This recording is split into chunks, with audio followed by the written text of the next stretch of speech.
l'équipe de France avec Fabien Claude pour lancer ce relais.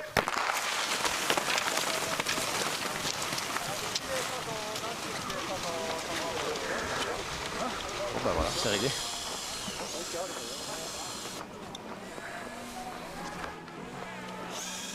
Ils sont partis, les 27 biathlètes, pour ce relais masculin. La dernière course de la semaine pour les hommes, en tout cas, ici à Orphilsen, sur ce site autrichien, puisque vous le savez, juste après le relais, il y aura une poursuite féminine. Et effectivement, Fabien Claude, en premier relayeur pour l'équipe de France, est bien en place aux avant-postes. Ils sont rentrés, Eric Lesser a fait le travail au bon moment. Donc ils seront tous ensemble sur ce tir debout.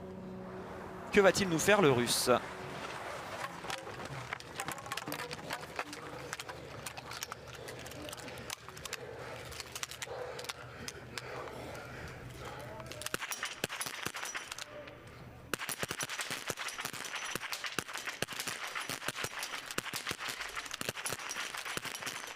Il y a des erreurs pour tout le monde, deux pour le russe, une pour le norvégien, une pour l'allemand, et c'est donc la Suède qui va repartir avec Pepe Femling, également la Biélorussie, les États-Unis. Nous on surveille évidemment le tir de Fabien Claude. Et Legrid est reparti, hein. Legrid qui est en tête, lui il n'a pas fait d'erreur. La Norvège est donc devant Femling. Il va falloir que Fabien se reprenne tout de suite, ne surtout pas aller sur la note pénalité parce que c'est parti très vite là pour les principaux adversaires de cette équipe de France. Et Legrid qui a fait le super tir au bon moment pour se replacer complètement dans cette course. Johannes Kuhn va pouvoir prendre le relais en tête. C'est lui, le deuxième Allemand, qui va prendre le départ. Il sera face à Martin Ponsiluoma, champion du monde en titre justement du sprint pour cette équipe suédoise. Ce duo va prendre le relais aux deux premières places. On a déjà quand même des équipes qui ont réussi à faire de belles différences, mais ça peut encore rentrer pour l'équipe de France avec Simon qui vient de prendre le relais. Attention, décidément les Estoniens, on l'a vu hier avec les filles, quand ils passent le relais, il y a toujours des petits accrochages. Ils ont failli partir à la faute.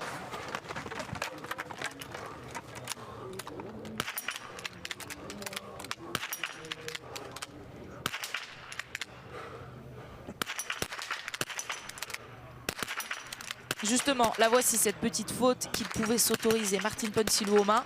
Oui, par contre, il faut la mettre du premier coup, hein, la balle de pioche, sinon ça risque de repartir. Tarier qui a été prudent là, qui a mis longtemps à tirer. Et voilà, il va quand même pouvoir ressortir en tête le Suédois. Attention, là, il y a une belle opportunité pour l'équipe de France, car il y a beaucoup d'erreurs sur ce tir. Ça pourrait permettre à Simon de regrappiller un paquet de places et de revenir surtout au contact de l'équipe d'Allemagne et de l'équipe de Norvège. Ça commence très bien pour l'instant pour Simon. Excellente opération pour l'équipe de France qui va ressortir avec la Norvège. L'Italie est ressorti avant. En revanche, pour Johannes Kuhn, attention, si cette balle ne passe pas, il y aura un anneau de pénalité pour l'équipe d'Allemagne. Parmi les favorites aujourd'hui, c'est bon, ils tiennent leur statut et l'Allemagne va ressortir. Martin Ponsiluoma en termine et va passer donc le relais en tête à ce tout jeune Suédois Malte Stefansson, 21 ans à peine, et qui vit son tout premier relais en Coupe du Monde. Et bien pour cette première expérience, le voici tout devant. Et il va avoir assez trousse du très beau monde avec notamment Johannes Bö. Ça vous réveille hein, quand vous vous retrouvez comme ça à 20 ans en tête d'un relais et que Johannes Bö s'élance avec 12 secondes de retard sur vous. Je peux vous dire que ça vous permet d'apprendre le biathlon en long, en large et en travers. Pas besoin de suivre un cours pour progresser. C'est plus ce genre de situation qui vous aide à franchir des étapes. Allez, c'est parti avec 25 secondes de retard pour Emilien. Juste derrière eux, l'Allemagne. Il était impeccable la semaine dernière sur le relais. Allez, Johannes Bö pour nous montrer à nouveau son vrai niveau, contrairement aux courses individuelles. Il est en tête sur le debout.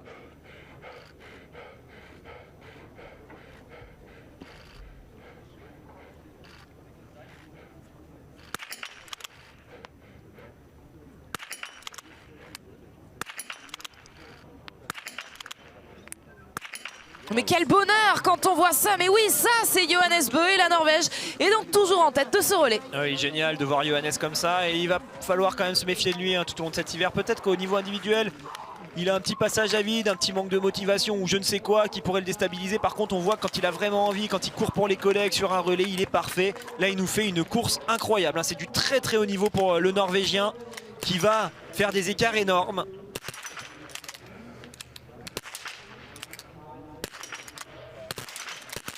Allez, ça, il y a des fautes devant. L'opportunité pour Emilien Jacquelin, malheureusement, lui aussi part à la faute. Clément Bauer claque craque complètement. Une erreur également pour Alexander Loginov et pour Roman Ries.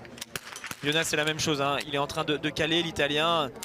On va peut-être retrouver une course un peu plus normale avec la France qui va donc se replacer en deuxième position. Le Russe et l'Allemand qui pourraient ressortir au contact du Suédois qui va ressortir troisième. Voilà, ils vont être tous ensemble quasiment. Emilien Jacquelin sur la piste. Et bien justement, le voici. Alors il était sorti du pas de tir, Emilien Jacquelin, avec 49 secondes 6 très précisément sur Johannes Bö. Et bien il a repris un petit peu de temps, 1 seconde. Christiansen va devoir faire le boulot, mais là il a quand même de quoi se rassurer. Il aura une belle marge pour pouvoir gérer son effort par rapport à ses adversaires grâce à Johannes qui est exceptionnel sur cette course. Et il a perdu son dossard jaune hier. Vetle Christiansen, alors vous le savez, il n'y a pas de dossard distinctif sur les relais, mais c'est Sebastian Samuelsson qui se présentera avec le jaune à Annecy-le-Grand-Bornand à partir de jeudi. Et son dauphin, c'est lui, c'est Emilien Jacquelin qui a seulement 7 points d'écart par rapport aux Suédois au classement général. Ça va être une bataille énorme la semaine prochaine dès 13 h jeudi à Annecy-le-Grand-Bornand pour cette 4e étape donc de Coupe du Monde. Et s'il passait Noël en jaune, Emilien Jacquelin, eh bien il aura 3 courses pour aller le chercher, puisqu'on vivra un sprint, une poursuite et une mass start. C'est le dernier relais de l'année donc pour tous ces biathlètes. Emilien Jacquelin arrive donc avec du retard, vous le savez, sur la Norvège. Oui, il a bien géré son dernier tour, Emilien. Vous le voyez, il a stabilisé l'écart entre lui et Johannes. Allez, on va passer le relais à Quentin qui va essayer d'aller le chercher, ce Christiansen qui part quand même avec presque 1 minute d'avance. Et s'il ne fait pas n'importe quoi, il ressortira avec encore beaucoup d'avance.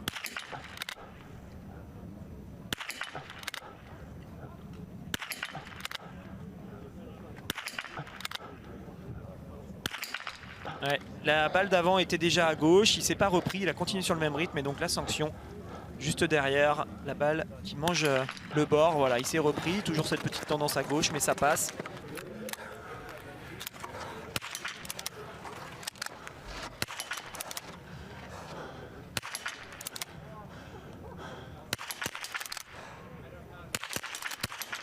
Très solide, Quentin Fillon-Maillet. La France reste deuxième. Derrière, il y a des erreurs. Ça peut profiter à Samuelsson. Et Quentin, il fait quand même un excellent début de course, hein. Il était parti au moment du passage de relais à 50 secondes de Christiansen. Et désormais, regardez sur les intermédiaires, c'est beaucoup moins. Il passe environ à 35 secondes. Elles sont importantes les premières balles pour Christiansen. Tout de suite rentrer dans le bon rythme. Ne pas laisser la place à ses émotions. Aller abattre au moins les 3 premières cibles. Derrière, ça vous donne de la tranquillité. Vous vous dites qu'avec toutes les balles de pioche dont vous disposez, vous avez le temps d'aller terminer le travail.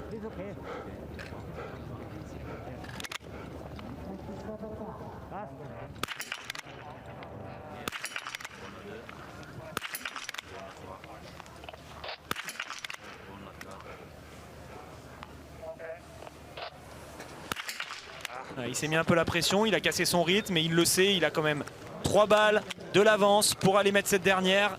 S'il se reprend bien, normalement ça va se terminer maintenant pour lui. Ouais, c'est fait.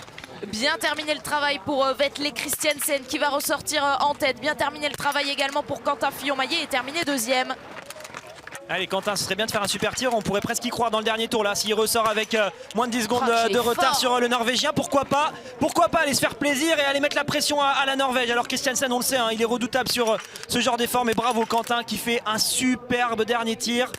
L'arrivée de Vetle Christiansen, une nouvelle victoire pour cette équipe de Norvège qui va garder ce dossard numéro 1 sur les épaules. Les meilleurs tireurs l'emportent aujourd'hui. Ça ravit Tarjei Bø notamment et puis Johannes Bø. Quelle folie dans cette équipe. Beaucoup de sourires qu'on va voir également sur le visage de l'équipe de France dans quelques instants. Le voici, Quentin Fillon-Maillet termine deuxième pour les Bleus. Bravo les gars pour cette belle course collective. Encore un podium. Ils vont être en forme, ils sont prêts pour la semaine prochaine, Annecy-le-Grand-Bornand, où bien sûr ils vont avoir à cœur de faire plaisir à tout le monde. Fabian Claude, Simon Destieux, Emilien Jacquelin, Quentin Fillon-Maillet, Frankreich, France.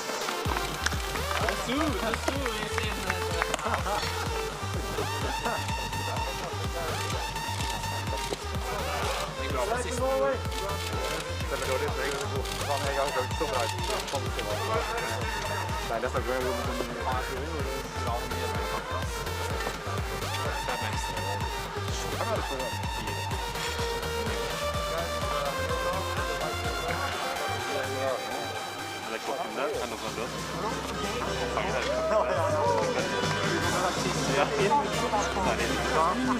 To the winners, Blanc. the team of Norway, to the second best team of the world, the team France, and the third best team, Russia.